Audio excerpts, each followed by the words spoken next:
तजस्सुस भरा छोटा खरगोश था जिसका नाम रूबी था, और एक अक्लमंद बूढ़ा कछुआ था जिसका नाम टोली था। रूबी को हर कोने में छुपे हुए जानदारों को देखना पसंद था, जबकि टोली सूरज की रोशनी में बैठकर जिंदगी पर गौर करना पसंद करता था। एक रोशन सुबह रूबी टोली के पास छोटी छोटी छलांगे लगाते हुए आई। इसके कान खुशी से झूम रहे थे। टोली टोली, क्या तुमने कभी रेनबो देखी है? उसने पूछा। उसकी आंखें चमक रही थी। आह छोटे दोस्त, मैंने अपनी जिंदगी में, टोली ने आहिस्ता मुस्कुराकर कहा, बहुत सी रेनबो देखी हैं। ये कुदरत का तरीका है कि हमें याद दिलाए कि खूबसूरत बारिश के बाद आती है। रूबी की नाक झिड़की। लेकिन ये कैसे होती हैं? क्या तुम मुझे इसका राज बता सकते हो? टोली हंसते हुए अपनी जगह दुरुस्त करता है और रोशन नीले आसमान की तरफ देखता है। ये वाकई एक सादा जादू है। जब सूरज बारिश के बाद चमकता है तो वो आसमान को रंगों से भर देता है, जैसे तुम अपनी तख्लीक को नए एडवेंचर में जाने के लिए इस्तेमाल करती हो।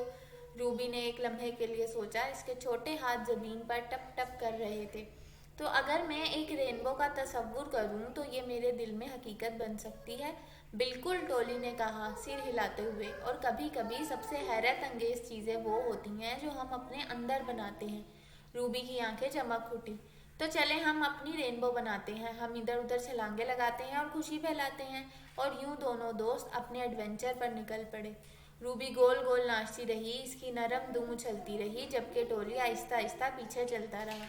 जब सूरज गरूब होने लगा और आसमान नारंगी और गुलाबी रंगों से भर गया, रूबी ने ऊपर देखा और हैरत से सांस रोक लिया। देखो टोली, ये कितना खूबसूरत है। टोली ने आहिस्ता से सर उठाया, चमकती हुई रोशनी को देखते हुए। देखा, कभी कभी सबसे गैर मुतवक्का लम्हे सबसे बेहतरीन रेनबो बनते हैं। और उस दिन के बाद रूबी और टोली ने मैदान की सैर की और इनकी रूहें हमेशा के लिए दोस्ती की खूबसूरती में जुड़ी रहीं।